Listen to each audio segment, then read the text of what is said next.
be fun. 5, 4, 3, 2, 1. Alrighty then. Man. Welcome to World Series Baseball. But before, because the before this year was, we say the words a lot, incredible, classic, we say it a lot. The first playoff series was bad.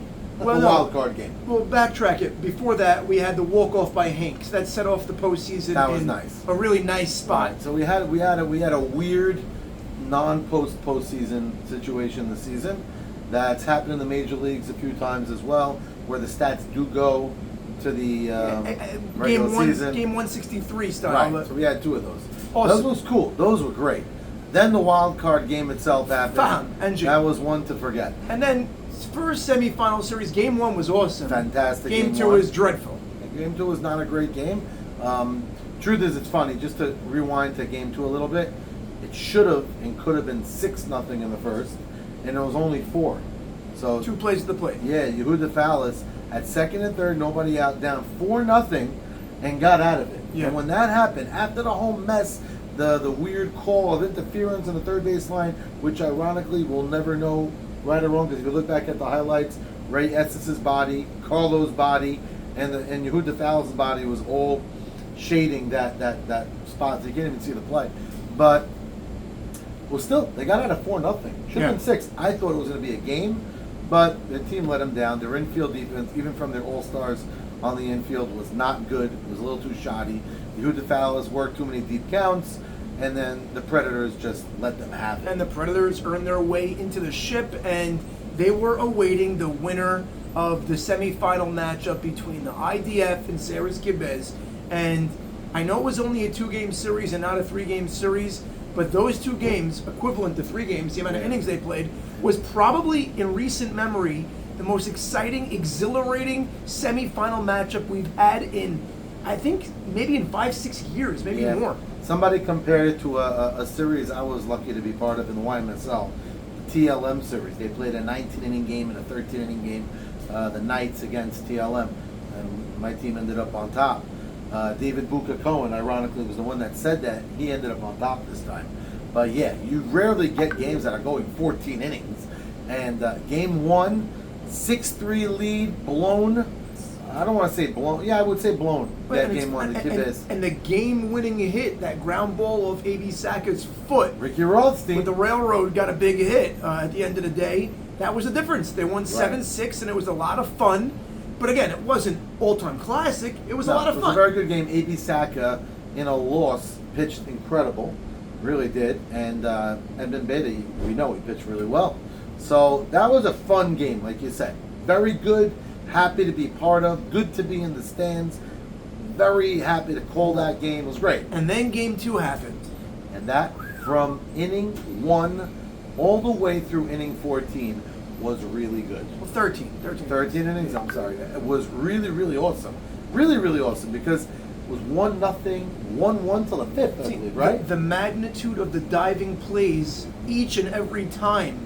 There was such pivotal moments. The Abramson dive, I think that was in game 1 actually. The Abramson dive in right field, and then you had the Leo Settinen dive in left, and then you had the double play from Saul Fallis. Beautiful. Plays at the plate in the most non-plays that could have been a double play that didn't happen. Crazy. Yeah, it went back and forth. The clutch hitting, I mean, I think it was the most viewed video in M&S this year, over 200 views on the YouTube channel. It was great. And rightfully so. It was a lot of fun. It was a classic night. We all felt that the weather was A++. It was like 65, cool, brisk in the air, but not windy. Nobody was getting tired. You see that pictures, I mean, good pictures. Avian. Edmund Beda is not just a pitcher, he's also a really good hitter. So, I mentioned this to you earlier with Edmund. When he's on a team and he's not viewed as the hitter, you get 1 game, we'll bat you 8th. You don't get into it as much. He's not going to be a hitter.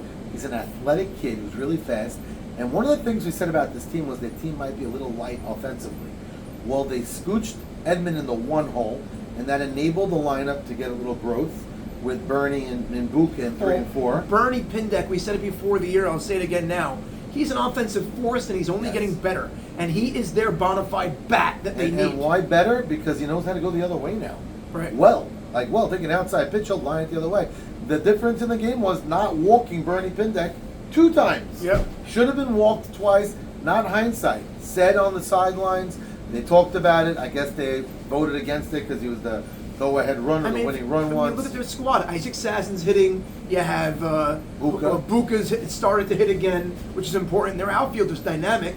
Their entire team is dynamic, to be honest. Morty Shrem, your call at shortstop, playing lights out. And really, that team overall, like you said, it wasn't built offensively, but they're getting enough offense to win. And they have the pitching and the speed and the defense. That we never doubted. And Eric Citrin, everybody spoke about it. Lights out at third base. Unreal. Got between 10 and 15 plays, and he made every single He play. did get the game ball after the game. Yeah, So yeah, he was been money. Joey Cohen playing up the middle. it's funny, Joey didn't have a great series. He had a few really bad throws at times, but they overcame that. Yeah, he got some key hits. He did. And what he does great is he makes those plays on the infield. He's got vacuum for hands. He has really good hands, and he picks everything up. So that he does great. And then that first base, the veteran Maurice Haber, also with a huge hit. I think he tied it up at 6. Biggest hit of his all season in both leagues, I would say.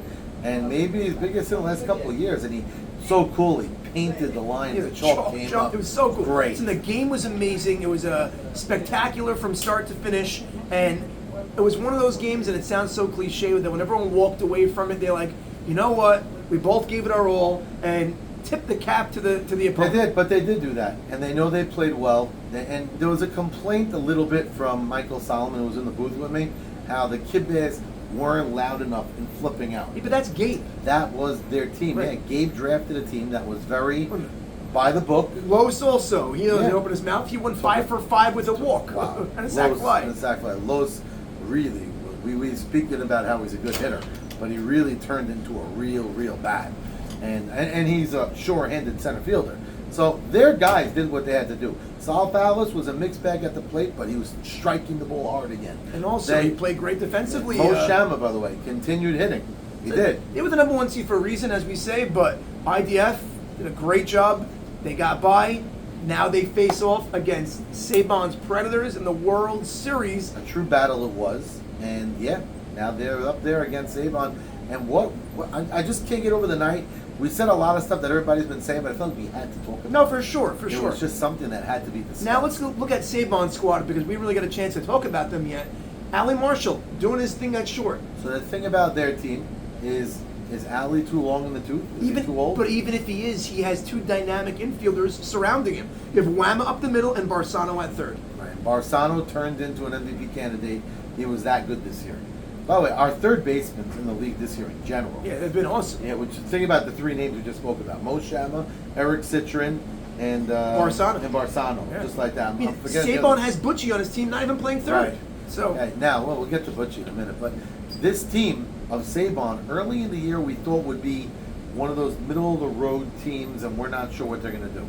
My Yitzhak proved to be a big cog in that lineup, and obviously on the mound. He's an animal. He's great. God bless him. he ended up pitching and hitting to the back of his draft status. Yeah, he sure did. So he's back in the finals. Does he have the same team as last year? Obviously not. Very different. Could they win it? I mean, this is a coin toss of this. I mean, listen, anything that we say at a prediction is complete guesswork. I'll tell you what, one thing that I featured in the commercial, which you'll be seeing in a few minutes, is that it's Yitz versus Edmund Beta on the mound once again in the World Series in back-to-back years. Right. So 2 highest draft pitchers this year, right? Yeah, the cream of the crop in pitching is facing off against each other in back-to-back years. It's always fun to see. Right, not to take anything off the other pitching. This year, A.B. Saka showed me, and I think showed everybody, that he is back to being considered a premier pitcher. Yeah. Last year and the year before, he was a battler, but not a premier pitcher because of his hips, and they were calling his age. Now that he fixed himself, his pitch has movement, he could throw heat for strikes again, and I think AB is a force to be reckoned with. Like you said, they were a first-place team. By the way, the 2 underdogs in the semifinals won. Right. So right? It's the number 1 and number 2 seed are not facing off against each other like we had last year, buddy. Exactly, and this is exactly goes to what we were saying this whole season about the league. Parity. Eddie Nissim pitched well. All these guys, everybody was able to. Everyone was in it till the very end. Right. So everybody had a shot. Ralph had them. They're all there. So it happens to be these two teams. These guys got hot, played good ball when it mattered, had the honor of being in some great games late, and hopefully tomorrow night is going to continue that trend. Let's name a few guys that we didn't even highlight yet. Alan Jamal picking it up defensively, offensively, both. Key. Alan Jamal was always a defensive specialist who we made fun of. Can't swing the bat. Well, he's hitting the ball hard and low, high and far. He's hitting. And how about the mid-season pickup of Sultan for River? So he's not a bat, but his glove is premier. He's elite out there. Yeah, he could play right, could play left. Dare I say it, he could play center. Yeah. Okay, he's not playing center on this team, but in the future, he's a big future for our league. Very happy to have him part of it, and excited to see where he's going to go next year and the year after that. We also have, guys that have never been in the World Series before playing, and guys that have been there. For example, Afonso, who's catching, he won a World Series on high cheese, so he always finds his way up, towards the very end. And Danny Shabbat won the World Series last year. So right, news we have, he's going to be catching Game 1 and Game 2, from what I hear. Now, a lot of question marks on the Predator team that I think they need coming through. Butchie's been a mixed bag this year at the plate. I think Butchie's got to elevate the game offensively. Lately he's been hitting, but their last game they played, they all hit. So maybe that's a good thing for them. And Nathan Kushner started hot. Yeah, and he fizzled a little bit. I think also mentally he wasn't 100% into it, but you come World Series time, everyone's coming in to win. I don't think that's going to be a thing. You better be focused. And the turnaround time definitely favors IDF. They're coming off a hot W, and they're playing right away a few days later. So credit to Sabon's team. They had a few practices I know of, and my son I know is pitching in his school. He has a few guys that are catching him, so they're on and they're ready to roll. These guys are staying fresh. They know how serious this is. So sayonara to all those losers. It comes down to these two teams. Final my matchup. Predictions. I'm going with my son to win 2 in a row. It would be Sabon's 3rd or 4th in his life. I'm not sure. Ali Marshall, a couple of the old guys. Originally I thought they were older Predators. It's Sabon and Ali that are older. The rest of the team's not old. Young guys. You got a 17-year-old on the mound. Barsano's 23. Whama's 25, 26. Right? Butchie's mid-30s, okay. Kushner's there, and then you have Alan Jamal, Yosef Sultan. They have a good mix. So I'm feeling one word right now, and I'm going to say it. I feel like it's redemption. I don't feel like Edmund Beta's going to lose back-to-back years to Yitz. I think Edmund Beta's pitching hot. He's hitting it well. The offense is going well. So you're going with the Predators. I'm going to go with the IDF on this series. I mean, your track record on picking games has been a lot better than I have this year. IDF, by the way, I was talking about Edmund Beta before, how, when you throw him into an 8-hole, he's not a hitter. He put himself in the leadoff spot. Yeah, and he took responsibility. Yeah, and he never took himself out of the leadoff spot, even if he had a bad night. He stayed in the leadoff, and he is a good prototypical leadoff guy. Good base runner with speed. He can make contact. He's a table setter that hit the ball in the gap when he wants. Right. So I love the idea he sticks himself there. Maybe that's a future for him. It's like Sabon batting Barsano leadoff. Right, and it became maybe the right thing to do for him. Barsano is the type of guy, I don't know, on a different type of team he should be leadoff. You have a leadoff type of guy, maybe True. too. But Edmund Beta, I like this concept. He evolved it for himself. But unless it was somebody else on his team's idea. But he's in the one, put Sats into it, they long the lineup, and maybe that's a spot for Edmund in the future. I think that's going to be a big matchup in the World Series. I'll tell you, we're splitting hairs with this series. Both teams are capable of winning, but the amount of times the Predators get thrown out on the base paths, at home plate, at third base. 5 times at the plate in the semifinals. I think that's going to come back to bite them. They have to fix their issue on the base paths. Is Jimmy going to are they going to put a brace on Jimmy's arm? No, Jimmy's not to wave? No, Sabon, trust Jimmy. Jimmy will be there. He has to get better at his sends or his holds, but I think that's going to be a key factor in the World Series. They're lucky they won Game 1 of the semifinals. True. They're really lucky. And some of those sends were with 1 out, with a big batter on deck. Yeah, it didn't make sense. Exactly. Barsano getting thrown out with Ali on deck and 1 out. What's going on, man? And Jimmy, baseball. So definitely going to have to buckle down on that. That's for sure. That's part of my pick, but either way, I got Edmund Beta, IDF all the way. You got Predators. Going Predators, Save on Ali, my son, and company. We're about 27 hours away from the ship. Very soon. The weather is supposed to be gorgeous. The field looks great.